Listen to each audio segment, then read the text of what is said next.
Good morning, everyone. I'm Mike Solomon. I'm the broker in charge here at Coldwell Banker Advantage. And my next guest, I'm so excited to have a podcast veteran. We got Bryan Moore with us. How you doing, man? Good morning. Good morning. Glad to be here with you, brother. Yeah. We're just ready to talk some real estate for you. If you tuned into any of the other podcasts, we just talk about real estate. You know what it takes to get started.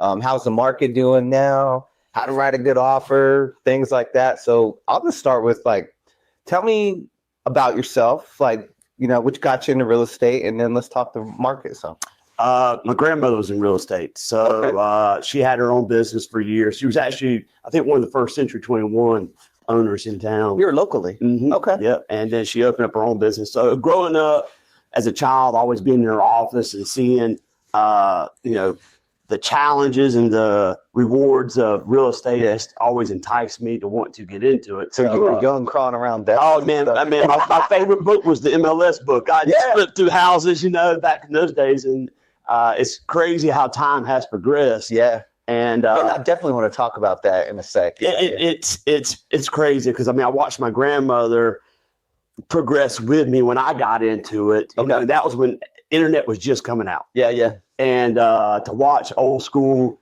convert to new school, it's always been a cool thing to me. But I love the challenge of selling somebody their largest investment.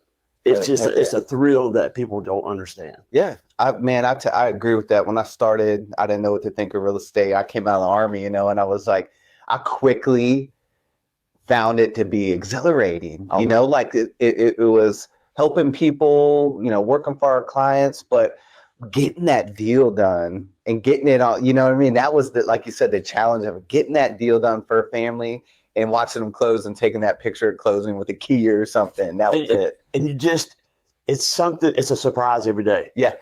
Last week I had a closing and literally the buyer was crying coming to the closing. But after it was done, it was like, you were the greatest hero. Yeah, really emotional process, right? Very emotional process. A lot of people don't realize that it's not all just A, B, C, and D in business. Man, talk about that. We got folks that are some divorce situations, new baby situations on the other end of the spectrum, right?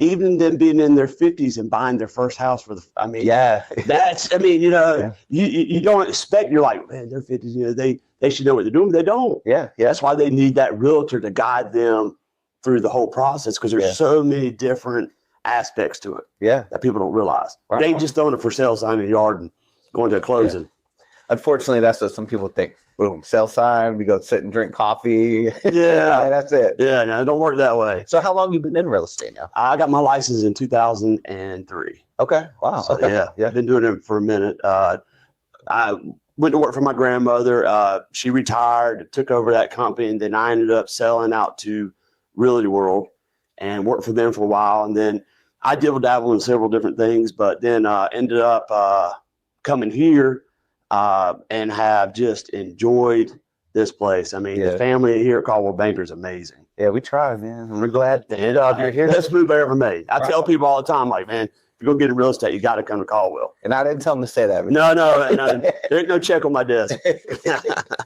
All right, so that's quite a career. You've owned a brokerage. Yeah. Selling real estate, you've been through a lot of things.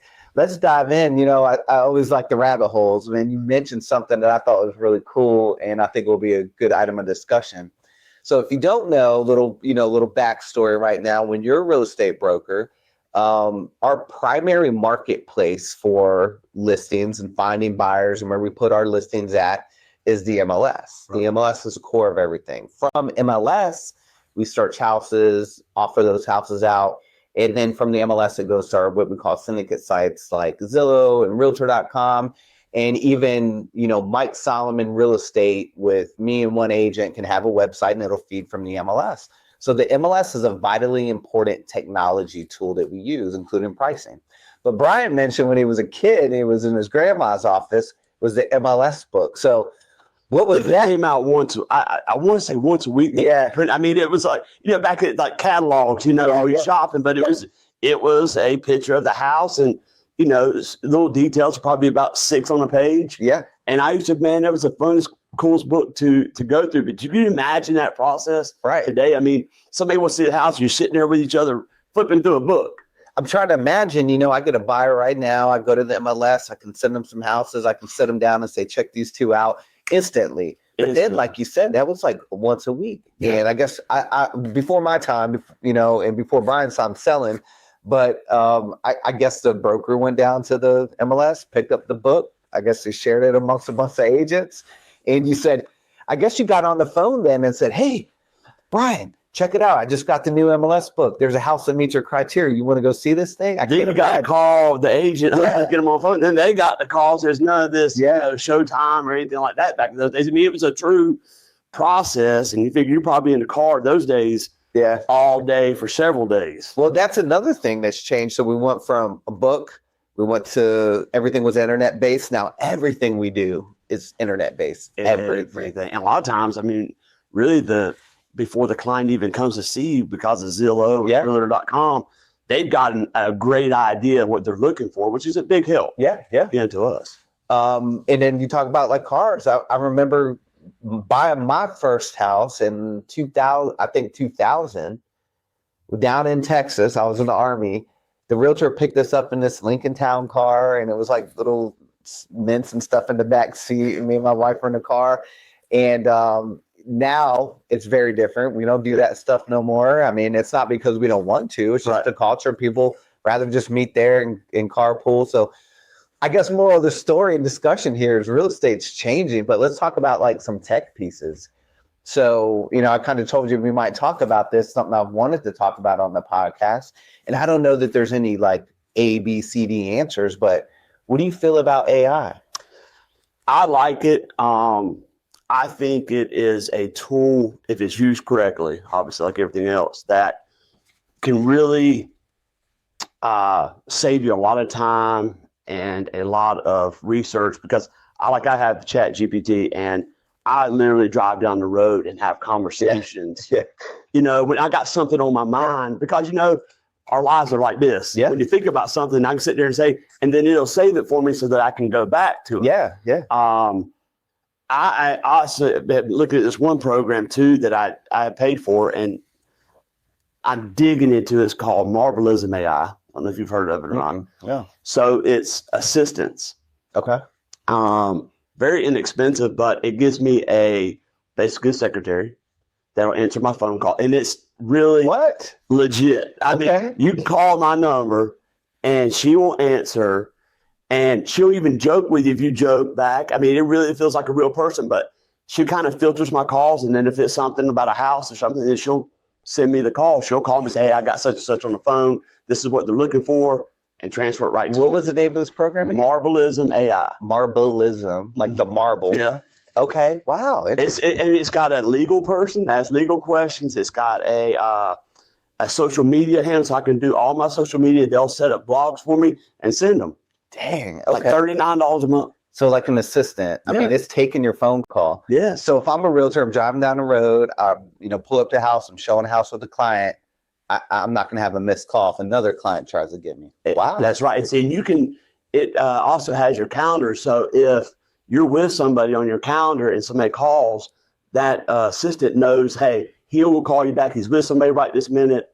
And that way, you don't miss that sale, because people think you're not answering the phone. Yeah. And I'm still old school. I like to, if I'm with a client or doing something, I try not to answer my phone. Yeah, of course. To give them that time. Yeah.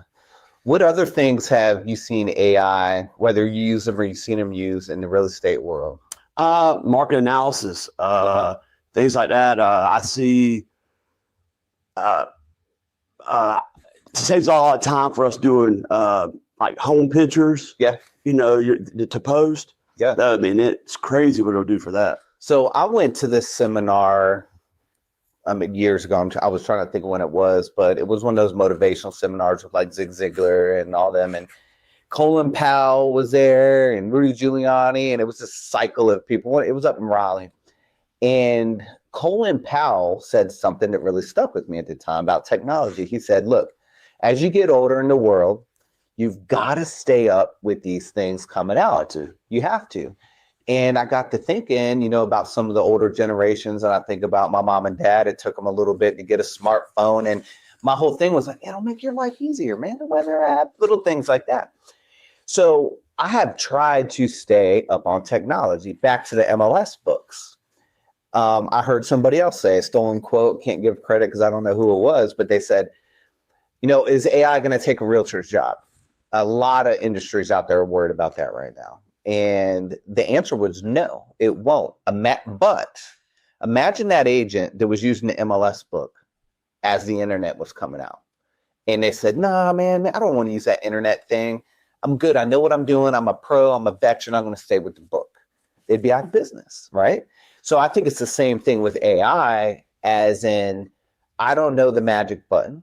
I never heard about Marvelous before. That sounds awesome. It really is. I don't think there's one magic button, but those that don't integrate AI into what they're doing can get replaced. Not by AI, but by somebody using AI. How do you feel about that? I agree 100% with you. I mean, I think it's, like I said, if it's used correctly, you know, if you're getting and staying above, you're going to always stay above everybody else. But the ones that, you know, want to sit back and try to do it the old way, they're going to work twice as hard. Yeah.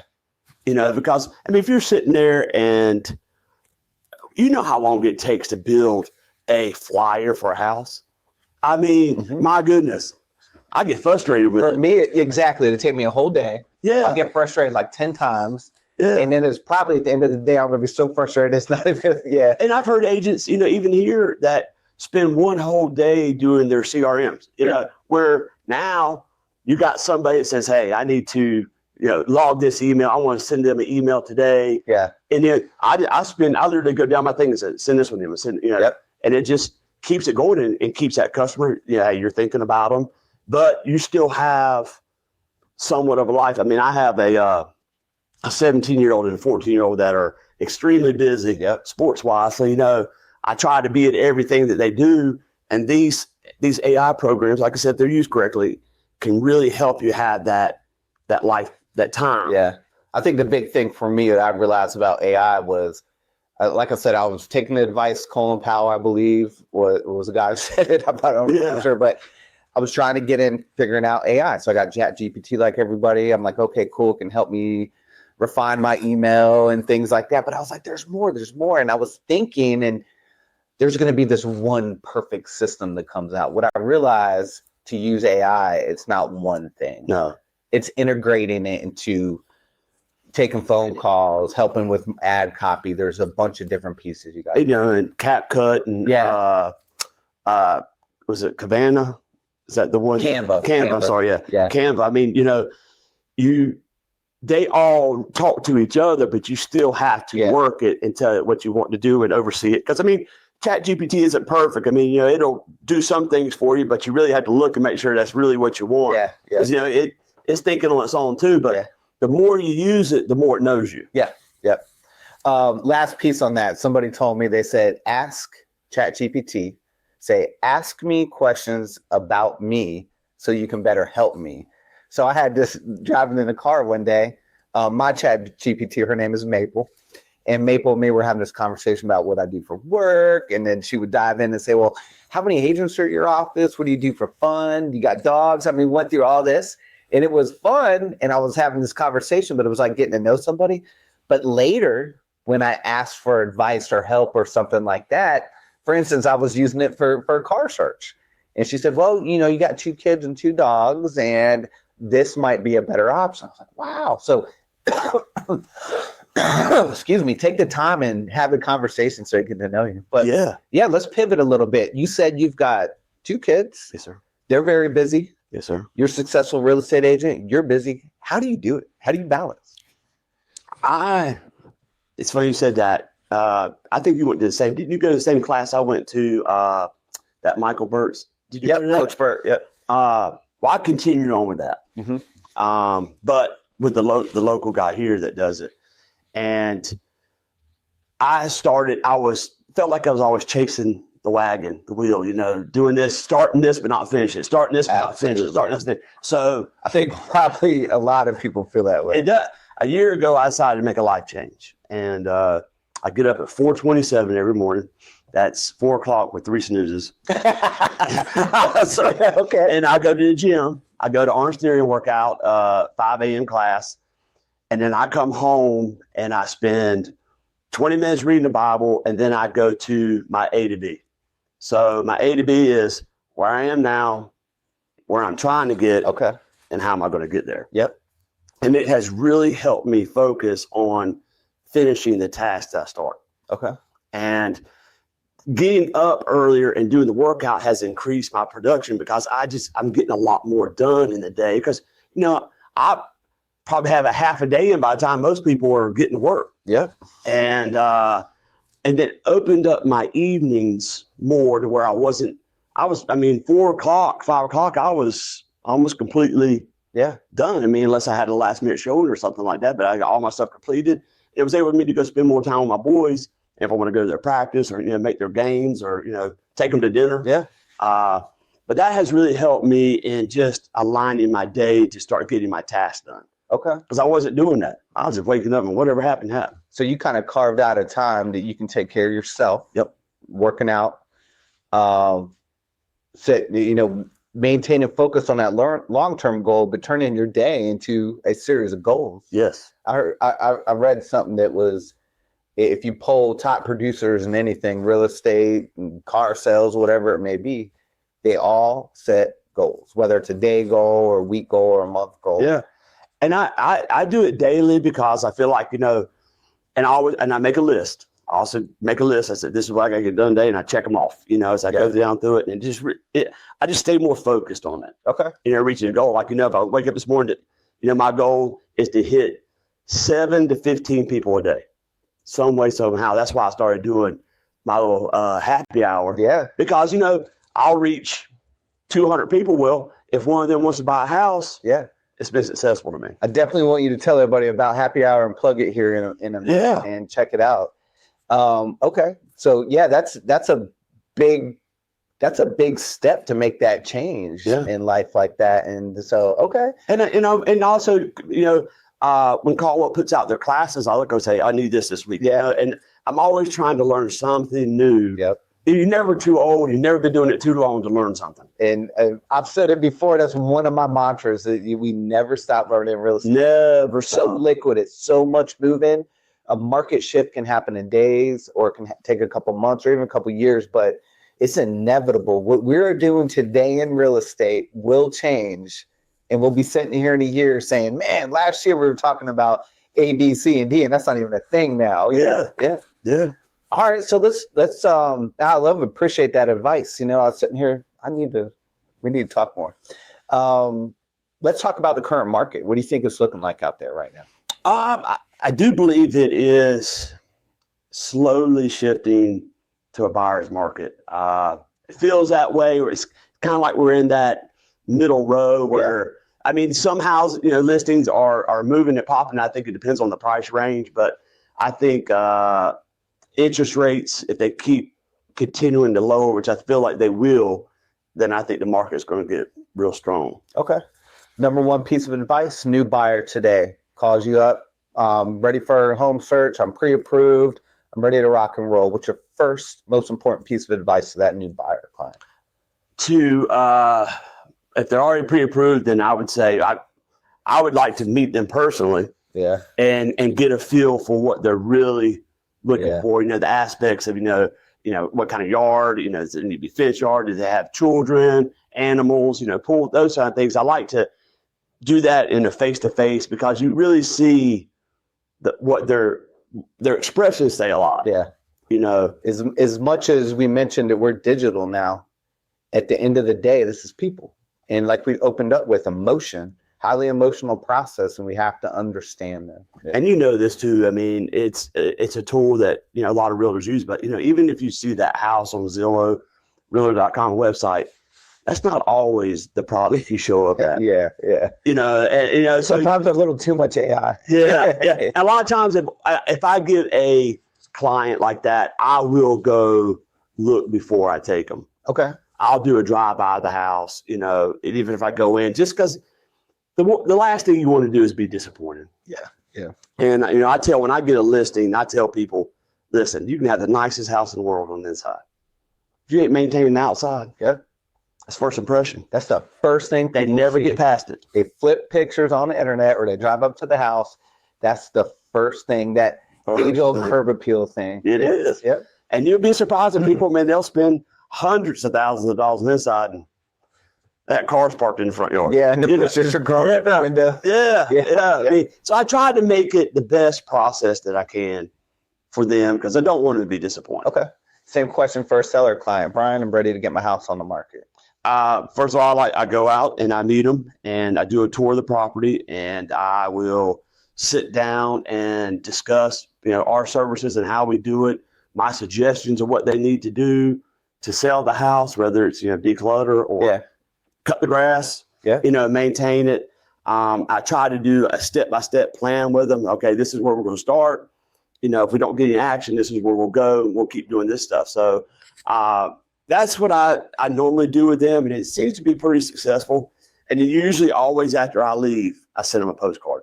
Okay, yeah. It's an old school, but people still love to open up that piece of mail saying, hey, I appreciate the visit. Thank you for trusting in me and Coldwell Banker for our service. I had that happen. I had that happen. I went, did my whole thing, come to find out the next week, they listed it for sale by owner. Okay. Wrote a nice postcard saying, hey, thank you for giving me the opportunity. I wish you good luck. If it doesn't work out, give me a call. Yeah. 3 weeks later, got a listing. Right on, man. Yeah, I mean, that little bit of going back to, like you said, AI taking it over. They'll never take over the handshake. Never. They'll never take the handshake and walking into closing, and it'll help you be a better, more efficient realtor, but it'll never take your job. Right. That I 100% agree that I think it will push somebody who refuses to implement it some way or the other. Yep. But they're the people, the face-to-face. If you're looking and thinking about real estate, should I get into it? What's a day-to-day like? I mean, you're getting some gold right here, but he nailed it. And every single producing agent will tell you this is a people business, emotional, and that face-to-face communication is the number one means. If you're not ready to talk to people, real estate's not going to work. It's not. I mean, you can't do it from behind a computer. No. Yeah. I mean, it's never going to be the aspect where there's not a face-to-face visit or, a handshake. You got to still be, tools are meant to take old tools, new tools, and meet it in the middle. I mean, look at the hammer. It all. How much the hammers evolve. We got pneumatic, electronic, cordless, Yeah. All right. So another, question for you. What would you do type thing? Brand new agent starting into business day one, regardless, of what firm or where in the country.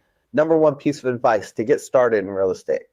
To find a company that is going to help you and keep you interacted in the sales side of it, trains you every day, has the tools, because it's not going to come to you.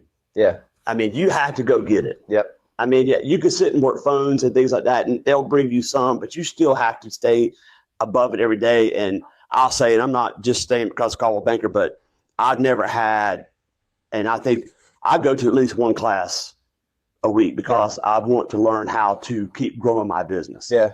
And I think that's important if you're a new agent, because there's 1,000 real estate agents out there. 2,500 in Fayetteville. 2,500. Yeah. But there's only a few that are really, You got it. Yep. in that top bracket. And those are the ones that stay involved in their company and working their name and brand yourself is on that. The biggest thing I can tell you is you have to brand yourself to where when people think real estate, they think you. Yeah. Right on. All right. I got a couple more for you. Yeah. Be in October, Halloween month. What's your scariest real estate story? Maybe not scary as in, a guy would jump out of the closet or, there's a, vacant empty house, but, any bad, crazy deal, scary situation, something like that. I'll tell you the worst thing I think I can remember because I am terrified of snakes. Okay. I don't like them. Never, they come this way, I'm going the other. But I was showing a house years ago And I was out in the country, and I came around to the back door to get to the, I don't know if it was a super back then or a lockbox, but I'm sitting there putting the code in. Customers are behind me. And something dropped on my head. When I opened the back door, the snake, I guess, was on the thing and dropped and fell on my head, and then fell on the thing, and I like to froze. And the guy behind me, there was a golf club sitting right there, and the guy grabbed it. I think I was sitting there the whole time just froze. Oh, I wasn't expecting that. Yeah, I was. Oh, yeah, man, I went in the house, and maybe the showing got mixed up, and somebody was in there. We all went, but you had a snake fall on you at a showing. Wow. Listen, I'm going in houses and people going out the back window. That doesn't bother me near as much as oh my God. Yeah, so that was a good one. That was a good hot scary story. So. Yeah, man, I don't think I've had anything like that. I think my worst thing was showings got all, wires crossed. And I got this habit, I don't get out and show houses very much anymore, but I got this habit I learned, somebody taught me, even vacant house, go and show, which means nobody's there, you're good to go. I still always knock on the door and always say, hello, hello. Oh, yeah. Nobody answered. I got a couple with me, walk in the house. Don't pay attention. We're all just talking, looking around, and the master bathroom. As we're going to the master bedroom, there's a master bath in there. That door opens, and there's a woman. She's got a towel around her, luckily, and she goes, ah! And then it started me and my customers, and we're all said, ah! And it was just this big screaming thing, and she was like, everything was fine. She calmed down. We calmed down. Showings got crossed somehow or the other, and yeah, there was a woman taking a shower in a house that we showed, but everything was fine, and everybody was apologetic, and yeah, it was supposed to have been a going show, and she wasn't on notifications, and it was funny, but that was my scariest one. And if you've been doing this for a while, that especially early on before showing time. Yeah. And that person didn't pick up, the realtor just said, just go on and go. Mm-hmm. That, now that you say that, I think that's what may have happened there, some kind of system outage or something. The realtor's like, no, I don't live there. Just go ahead. You're good. I'll let them know. And, setting alarms off, things like that. They happen, by the way, showing. Yeah.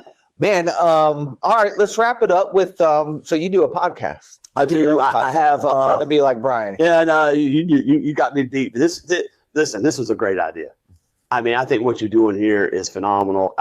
People love to hear what's going on in the community and the market. So when I decided, I said, I got to start branding myself and figure out. So I started doing a happy hour with Bryan Moore, and I try to put it out around 5 to 6 a day. And I just go my passion is schools. Okay. I'll put the link in the description, by the way. Oh, cool. Yeah, I appreciate it. And so I try to tie schools, the market, all in one. And I have my main podcast is More You Know. Okay. And that's where I talk about community and schools and how we can better our schools, because public schools are important to our business. Mm-hmm. I mean, it's 40% of property value, that high school. Yeah. Not that university, not that private school, that high school. So I'm going to time out you real quick, and this could be very different in other areas, but here in the Fayetteville, North Carolina market, we are let me back up. So we're not supposed to talk about quality of schools to our clients, because each school has a different kind of focus and a strength in a program, and what somebody may find attractive to one school district, the other district may not have. And then you've got growth numbers and all that. But for reference, what Bryan's talking about is that we are very high school district motivated in our community, meaning clients will come to us and say, I want to be in ABC school district. I want to be in CDE school district. So it's kind of what Bryan's talking about. We are very high school district motivated, not elementary, not middle, not university at all, high school. So go ahead. I just give some reference. And my goal has been to make them all better. Yeah. I want to make. I don't want that conversation. I want to say they're all good. Yeah. They're all producing. Yeah. And it's not out of the picture to do that. If we can just get the support of the community to help build the schools. I mean, I'm real big in athletics, and athletics is a strong part of the reason people pick a school as well. Mm-hmm. It ain't just academics, it's athletics. Absolutely. It all ties in together, and a strong athletic school the GPAs are usually a point and a half higher because of the standard that the athletes are held to. Mm-hmm. So, I mean, my podcast goes to talk about that. My happy hour is just a daily minute and a half reflection of the market, something new in real estate. And it's just so that people will think about me. Yeah. And I get 250 a day that'll check it out and see it. And like I said, if it'll come back and bring me a sale or somebody entrust me in service, then it's worth the time. Well, real estate's local. Always has been, as much as there's been national pushes to do things at national levels. And we do have an NAR and stuff like that. But real estate is very local. So I mean, check out his podcast. Like I said, I'll put a link in there. And like I said, talks about schools, athletics, and the real estate market. It's good stuff. One of my motivations in doing this. So. Awesome, man. Like I said, I think that one of the best decisions you've made. It's awesome. I love getting it out and talking. I love talking real estate. Yeah, I know. I mean, we go on and try to keep these at a certain time frame, but I feel like, man, when something comes up and we just talk forever. Yeah. But man, you heard it from Bryan though. But if you're looking to get into real estate market, whether you're looking to buy or sell, give Bryan a holler. If you're new and looking to get involved in real estate, I hope you take some of the advice from these different podcasts and hear from some of these folks that are genuine. I never talk about a script before we come in here. I always tell everybody we just talk about real estate for about 30 minutes. That's the best ones. Yeah.